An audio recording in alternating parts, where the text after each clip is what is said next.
오늘 우리에게 주시는 하나님의 말씀은 요한 1서 3장 13절부터 24절입니다. 요한 1서 3장 13절부터 24절까지의 말씀 우리 한 목소리로 읽겠습니다. 시작. 형제들아, 세상이 너희를 미워하여도 이상히 여기지 말라. 우리는 형제를 사랑함으로 사망에서 옮겨 생명으로 들어간 줄을 알거니와 사랑하지 아니하는 자는 사망에 머물러 있느니라. 그 형제를 미워하는 자마다 살인하는 자니 살인하는 자마다 영생이 그 속에 거하지 아니하는 것을 너희가 아는 바라. 그가 우리를 위하여 목숨을 버리셨으니 우리가 이로써 사랑을 알고 우리도 형제들을 위하여 목숨을 버리는 것이 마땅하니라. 누가 이 세상의 재물을 가지고 형제의 궁핍함을 보고도 도와줄 마음을 닫으면 하나님의 사랑이 어찌 그 속에 거하겠느냐. 자녀들아, 우리가 말과 혀로만 사랑하지 말고 행함과 진실함으로 하자. 이로써 우리가 진리에 속한 줄을 알고 또 우리 마음을 주 앞에서 굳세게 하리니 이는 우리 마음이 혹 우리를 책망할 일이 있어도 하나님은 우리 마음보다 크시고 모든 것을 아시기 때문이라. 사랑하는 자들아, 만일 우리 마음이 우리를 책망할 것이 없으면 하나님 앞에서 담대함을 얻고 무엇이든지 구하는 바를 그에게서 받나니 이는 우리가 그의 계명을 지키고 그 앞에서 기뻐하시는 것을 행함이라. 그의 계명은 이것이니 곧 그 아들 예수 그리스도의 이름을 믿고 그가 우리에게 주신 계명대로 서로 사랑할 것이니라. 그의 계명을 지키는 자는 주 안에 거하고 주는 그의 안에 거하시나니 우리에게 주신 성령으로 말미암아 그가 우리 안에 거하시는 줄을 우리가 아느니라. 아멘.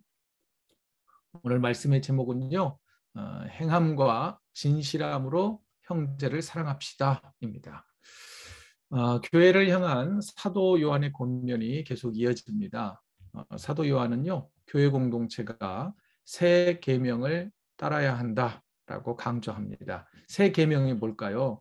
요한복음에서 이미 말했죠. 하나님 사랑과 이웃 사랑, 곧 교회 공동체 안에서 형제를 사랑하는 것을 더욱더 열심히 하라고 강조를 합니다. 그러면서 오늘 본문에요, 이렇게 시작을 해요. 13절을 보면 세상은 미움으로 가득 차 있고요.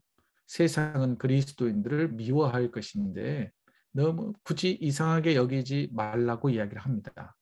자, 그러면 한 가지 여러분들에게 질문을 던져볼게요. 왜 세상이 그리스도인들을 미워할까요? 자, 전필주 전사님 대답해 봐요. 왜 세상이 그리스도인들을 미워할까요? 당황스럽죠? 해봐요, 얼른 대답. 안 해도 돼요. 네. 너무 당황스러웠을 거예요. 대부분 사람들이요, 왜 그리스도인들을 미워하느냐면요, 대세가 예스예요. 모든 사람들이 좋다 이렇게 말할 때 그리스도인들은 아니요, 그렇게 할 수 없습니다 라고 대답하기 때문입니다. 그리스도인은 다 좋은 게 좋은 거 아니냐고 할 때 좋고 나쁨의 기준을 말씀에 따라서 분명히 따져보고 선택하고 행동하기 때문이에요. 그러니 그리스도인들은 세상의 기준과 가치관으로 볼 때는요, 거슬리는 존재들이거든요. 그러니 미워할 수밖에 없죠. 그러니 미움을 당할 수밖에 없습니다. 사실은요, 우리가 예수 그리스도를 구주로 믿는다는 것 자체가요, 많은 사람들이 이렇게 생각합니다. 복받고 구원받기 위하여서 하나님이 예비하신 복과 의를 누리기 위하여 예수를 믿는다. 맞습니다. 맞는 말이에요. 그러나 한편 어떤 의미가 있느냐면요, 내가 세상과 다르게 살겠다, 곧 세상으로부터 미움을 당해도 괜찮다라고 하는 결단이 있을 때 우리는 참된 그리스도인으로 살아간다는 것입니다. 세상의 그리스도인들을 미워한다는 의미는 교회 공동체가 또한 박해를 받고 있는 당시의 상황을 이상하게 여기지 말라는 겁니다. 당시 지금 요한 서신을 기록할 때에도 교회는 박해받는 상황이었거든요. 그 상황이 하등 이상할 게 없다는 거예요. 왜냐하면 예수님께서 이미 세상이 너희를 미워할 것이다 라고 누누이 강조하셨고 가르쳐 주셨기 때문입니다. 여러분, 우리가 그리스도인으로 살아가다가 박해를 받거나 손해를 보는 일은요, 마땅한 일이라고 여기시기 바랍니다. 그러나 손해보기만 하지 않으시고요, 하나님께서 어려움 가운데서 고난 가운데서 우리를 지키시고 돌보신다고 하는 이 사실도 늘 기억하시기 바랍니다. 오늘날도 역시 그리스도인으로 산다는 것은요, 손해를 감수한다는 것이겠죠.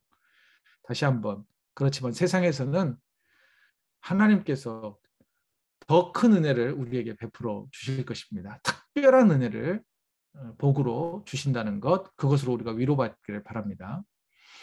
계속해서 사도 요한은 본격적으로 이제 형제 사랑에 대해서 강조를 합니다. 14절 읽어보죠. 시작. 우리는 형제를 사랑함으로써 사망에서 옮겨 생명으로 들어간 줄을 알거니와 사랑하지 아니하는 자는 사망에 머물러 있느니라. 와, 이 말이 좀 굉장히 강합니다.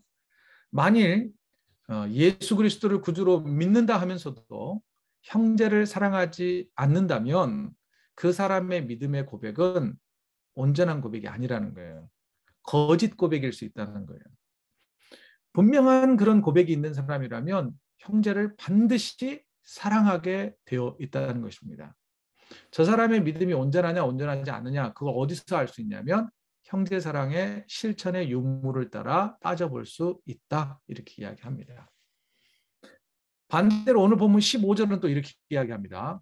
같이 읽어봐요. 시작. 그 형제를 미워하는 자마다 살인하는 자니 살인하는 자마다 영생이 그 속에 거하지 아니하는 것을 너희가 아는 바라. 이제 한 걸음 더 나가요. 형제를 미워하는 것조차도 살인하는 죄와 똑같이 여긴다는 거예요. 우리는 대부분 이렇습니다. 어떤 죄의 무게와 심각성에 따라서 더 큰 죄와 더 작은 죄로 나눠볼 수 있어요. 그런데 하나님 앞에서는요, 크고 작은 죄 똑같이 죄로 취급하신다는 거예요. 물론 사회법에 있어서는 형량이 더 큰 죄도 있고 작은 죄도 있겠죠. 그러나 우리가 진리 편에서 봤을 때, 하나님 편에서 봤을 때는 크고 작은 것은 큰 문제가 아니에요. 그게 죄냐 아니냐, 의로운 일이냐 의롭지 않은 일이냐, 이게 기준이라는 거예요. 판단의 기준, 하나님의 판단 기준이 그렇습니다. 그런데 보세요.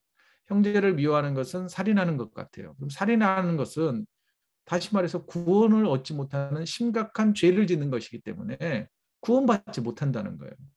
여러분, 예수님의 가르침 혹시 기억나시나요? 산상수훈에 보면 마태복음 5장 22절에 이런 말씀이 있어요. 같이 한번 읽어볼까요? 5장 22절 시작. 나는 너희에게 이르노니 형제에게 노하는 자마다 심판을 받게 되고 형제를 대하여 라가라 하는 자는 공회에 잡혀가게 되고 미련한 놈이라 하는 자는 지옥불에 들어가게 되리라. 한마디로 형제에게 화내고, 여기서 라가라고 하는 뜻은요, 아람어입니다. 쉽게 말해서 바보라는 뜻이래요. 그리고 미련하다, 이런 지옥불에 들어간대요. 왜 그럴까요? 왜 형제에게 화를 내고 라가 바보라고 이야기하고 미련한 놈이라고 하면 지옥불에 들어가고 구원을 얻지 못하게 될까요?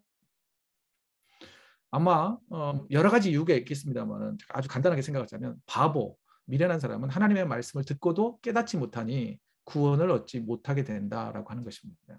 한마디로 우리가 영적인 지혜가 필요한 거잖아요. 예수께서 나의 유일한 메시아가 되신다, 구원자가 되신다라는 것은 깨달음이 필요한 거잖아요. 영적 지혜마저도 없게 되는 거예요. 왜냐하면 그런 사람들을 영적인 바보 이렇게 이제 취급한 거죠. 그러니 형제에 대해서 너는 구원받지 못할 놈이야, 이런 저주를 퍼붓는 거예요. 그렇다면 그런 사람이 온전한 믿음을 가질 리가 없죠. 형제를 저주하는 사람, 그 사람의 믿음의 고백이 진실된 믿음의 고백일까요? 그럴 수 없다는 거예요. 바른 믿음이라면 형제를 사랑할 수밖에 없다는 거죠. 그러니 그거는 결국은 그의 믿음의 문제로 해석이 되기 때문에 그의 믿음은 온전한 믿음이 되지 못하니 구원을 얻을 수 없게 된다는 거예요. 여러분, 믿음의 고백이 바른 고백이어야 구원을 받는 거예요. 잘못된 고백을 하면요, 그게 아무리 내가 고백을 열심히 했고 간절하게 했다 하더라도 구원에 이를 수 없다는 것을 우리는 기억해야 합니다. 계속해서 이제 조금 더 이제 형제 사랑을 구체적으로 이야기를 합니다. 16절 같이 읽어요. 시작. 그가 우리를 위하여 목숨을 버리셨으니. 자, 문제 나갑니다. 여기에서 그는 누구일까요? 그가 우리를 위하여 목숨을 버리셨으니. 그는 누구일까요? 자, 이원희 목사님 대답해 보세요. 누굴까요? 예수 그리스도. 예수님. 야, 또 여기서 또 센스 있게 마이크를 켜시고 대답까지 해주십니다. 그렇습니다. 예수님입니다. 예수님이 우리를 위하여 목숨을 버리셨으니 뒤에 계속 읽어요. 시작. 우리가 이로써 사랑을 알고 우리도 형제들을 위하여 목숨을 버린 것이 마땅하니라. 여기서 마땅하니라. 여기에서 마땅하다는 이 표현을 좀 기억할 필요가 있어요. 형제 사랑은 죽기까지 사랑해야 된다는 거예요. 예수님처럼 사랑해야 된다는 거예요. 왜 우리가 예전에 이런 노래가 있더라고요. 사랑을 하려면 목숨 바쳐라. 뭐 이런 가사가 있더군요. 목숨 바쳐 사랑할 때 우리는 참 믿음의 사람이다. 이렇게 말할 수 있습니다. 만일 우리가 예수님께서 목숨 버려 구원한 그 사람, 그 한 영혼을 미워하면 예수님의 십자가의 고난을 의미 없는 죽음이 되게 하는 거라는 거예요. 예수님께서 그 사람 살리려고 그렇게 목숨 버리고 고난당하고 십자가를 지시고 면류관을 쓰셨는데 그 사람을 저주해버리면 어떻게 되는 거예요? 예수님의 죽음을 헛되이 하는 죄가 된다는 거죠. 그렇기 때문에 여러분, 형제를 미워해서는 안 됩니다. 사도 요한의 가르침이에요. 예수님처럼 목숨 바쳐 형제를 사랑하는 것이 다시 한번 마땅합니다. 그 대상이 누구일까요? 지금 여기에서는요, 교회 공동체의 일원인 성도들을 이야기하고 있습니다. 물론 혈육의 형제도 맞아요. 오빠, 누나, 뭐 이렇게 동생, 이것도 맞지만 지금 사도 요한은 교회 공동체에 대한 사랑을 강조하고 있다는 것을 우리가 좀 유념할 필요가 있습니다. 그리고 이제 17절 읽어보죠. 자, 그럼 이제 형제 사랑을 좀 더 구체적으로 어떻게 해야 될까? 같이 읽어요. 시작. 누가 이 세상의 물질을 가지고 형제의 궁핍함을 보고도 도와줄 마음을 닫으면 하나님의 사랑이 어찌 그 속에 거하겠느냐. 18절 같이 읽어요. 시작. 자녀들아, 우리가 말과 혀로만 사랑하지 말고 행함과 진실함으로 하자. 말로만 하지 말라는 거죠. 또 하나 이건 무슨 의미일까요? 말과 혀로만 하지 말라. 행함과 진실함으로 해라. 특히 여기서는 진실함으로 하자 이런 말 있잖아요. 진실함으로. 형제 사랑을 또 다른 목적으로 이용하지 말라는 거예요. 뭔가 누군가를 형편이 좀 어려운 사람을 재물 가지고 도우면서 생색내지 말라는 거죠. 순수한 목적으로 예수의 마음으로 형제를 돌보고 구제하고 또한 섬기라라는 권면입니다. 그럼 연말이 되면 불우한 이웃 돕기 위해서 구세군 자선 냄비가 걸리잖아요. 그래서 여기저기에서 사랑을 실천하는 아름다운 소식들이 들리곤 합니다. 그런데요, 뭐 큰 대기업에서 얼마나 많은 돈을 들여서 불우한 이웃들을 도왔다라고 하는 뭐 뉴스도 접할 수 있지만요, 더러는 아무도 모르게 이름을 알리지 않고 매일 같은 사랑을 실천하는 분들의 사연이 해마다 한 번씩은 나오는 것 같아요. 그리고 또 어떤 이는 알게 또는 어떤 이는 모르게 형제 사랑을 실천하는 일이 참 많다는 거예요.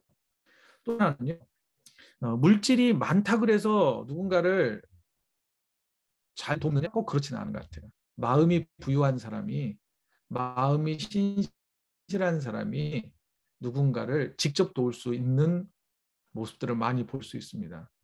자, 여기에서요, 진실함으로 하자라고 하는 이 표현을 생각해 보자면 그 마음과 방법이 그러니까 내 의를 채우기 위해서가 아니라 선한 영향력으로 나타날 수 있도록 우리의 구제가 형제사랑이 드러나야 한다는 것이죠. 또 하나는요, 누군가를 도울 때 지혜를 좀 발휘해야 할 필요가 있을 것 같아요. 왜 우리가 누군가 도움받는 사람의 자존심을 상하지 않게 잘 도와야 됩니다. 돕는 것도 잘 도와야 돼요. 저는 이제 한국에서 사회복지를 부전공을 하고 사회복지 사역을 했었어요. 강남 대치동에서 이제 교회에서 대치동 교회에서 노인대학을 운영할 때예요. 근데 이제 노인대학이 점점 늘어나서 뭐 대치동 어른만 오는 게 아니라 뭐 일산에서까지, 저는 파주에서까지 이렇게 지하철 타고 오시는 분들이 계셨어요. 문제는요, 노인대학에서 가장 중요한 부분은 점심 식사예요. 프로그램이 끝나고 밥 먹고 나서 이제 돌아가시는 거거든요. 근데 음식을 제공받는 입장을 배려하기 위해서 한 가지 제가 부임해서 바꾼 게 있어요. 그 전까지는 식판을 사용했대요. 그래서 배식 받아가는 것처럼 제가 이제 도우미들과 교회를 설득을 해서 식판을 치우고 밥그릇, 국그릇, 그리고 반찬 그릇으로 식사를 차려드렸어요. 성도들의 수고가 훨씬 더 많아졌죠. 굉장히 오랫동안 좀 설득을 했었습니다. 그리고 또 하나, 밥값을 받았어요. 그전에 그냥 줬거든요. 근데 500원씩을 받았어요. 물론 현관에는 500원짜리 동전이 수북히 쌓여 있어요. 넉넉히 누구든지 그냥 그거 가져다가 식판함에 넣고 음식을 드실 수 있어요. 무료 급식이 아니라 돈 주고 당당하게 사 드실 수 있도록 배려를 했어요. 그리고 나서 이제 한 학기를 마무리하고, 그때 당시 한 120명의 어르신들이 이제 경로대학에 참여를 했었거든요.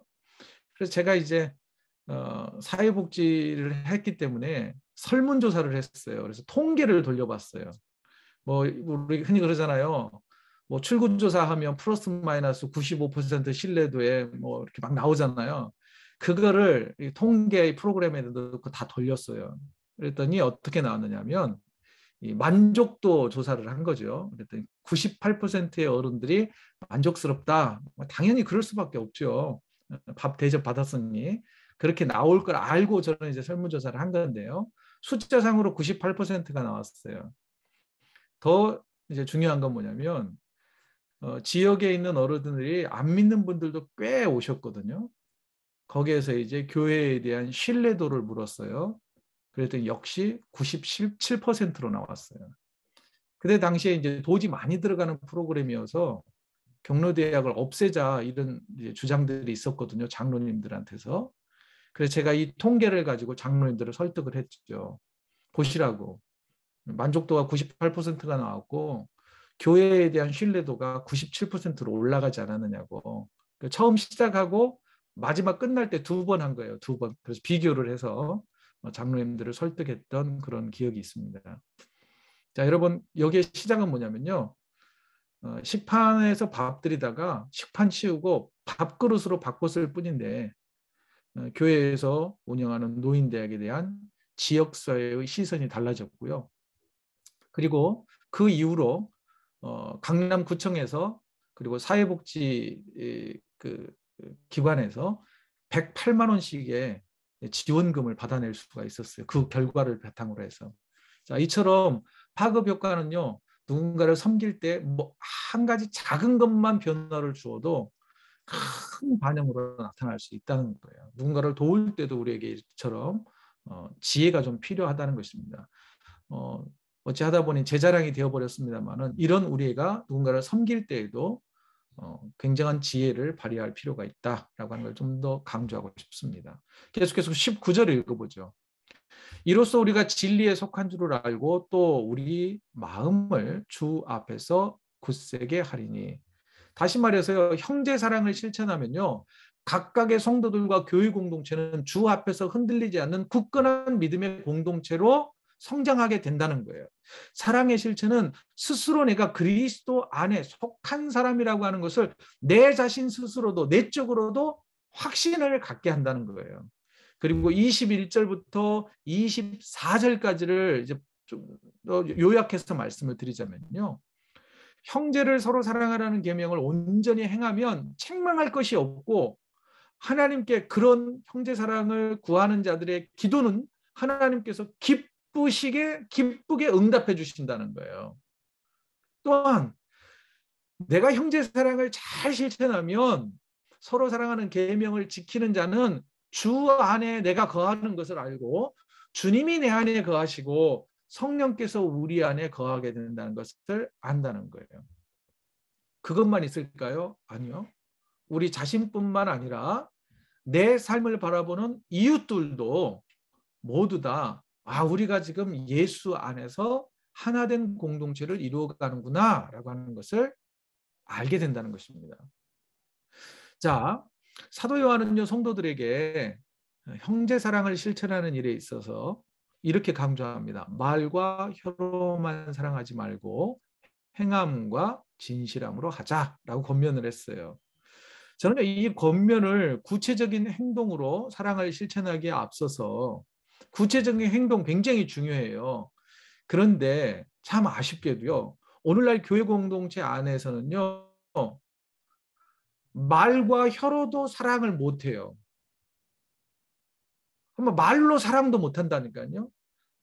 진짜 진심을 담아서 돈 쓰는 것 둘째 치고 수고하는 것 둘째 치고 말로도 사랑을 못하는 우리의 현실 앞에서 정말 우리의 입술에 파수꾼을 세워달라고 우리의 입술에 예전에 보니까 이런 말이 있더군요. 입에 필라테스를 해야 되는데요. 아마도 입에 훈련을 해야 되나요? 우리의 혀의 필라테스가 필요하대요.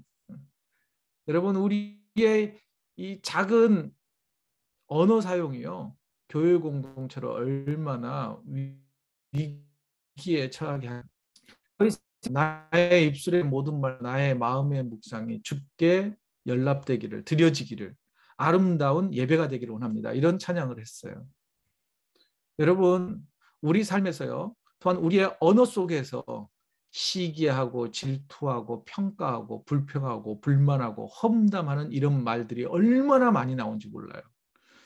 여러분, 이 앞장에서 보면요, 12절이요. 3장 12절에 가인과 아벨 나요. 제 사랑이 극단으로 치달르는 거예요. 그 마음이 뭐였는지 아세요? 그 시작은 살인사 시작은요 시기 질투였어요. 평가와 불평과 불만과 험담이었습니다. 그거는요 사탄이 주는 마음이고요. 그어의 언어는요 하나님의 언어가 아니라 사탄의 언어라는 거예요. 그리고 거기에 이제 우리의 말의 섬김이 말로 형제를 사랑하는 것, 언어적인 사랑 거기에 실제적인 섬김과 배려와 사랑의 실천이 더해질 때 그곳이 바로 천국이 아닐까요? 그곳이 곧 하나님의 나라가 아닐까요? 여러분 우리 교회 공동체가 미리 하나님의 나라를 좀 경험할 수 있는 그런 아름다운 사랑의 공동체가 되어지기를 원합니다. 또 하나, 여러분 우리의 섬김을 누가 몰라준다 할지라도 여러분 우리의 섬김은요. 찬양에도 이런 찬양이 있더라고요. 우리의 섬김이 천국에서 해같이 빛나게 될 거라고요. 주님이 기억하시면 되는 거 아닙니까? 하나님이 하나님이 아시는 이상 형제 사랑을 실천하는 우리의 자녀들을 축복해 주시지 않겠어요? 우리의 영혼을 구원해 주시지 않겠냔 말이에요. 여러분 누군가 알아주는 이 없다 할지라도 우리 주님은 모두 다 알고 계십니다. 그러니 우리 모두 형제를 사랑하는 일을 계속 이어가셨으면 좋겠습니다.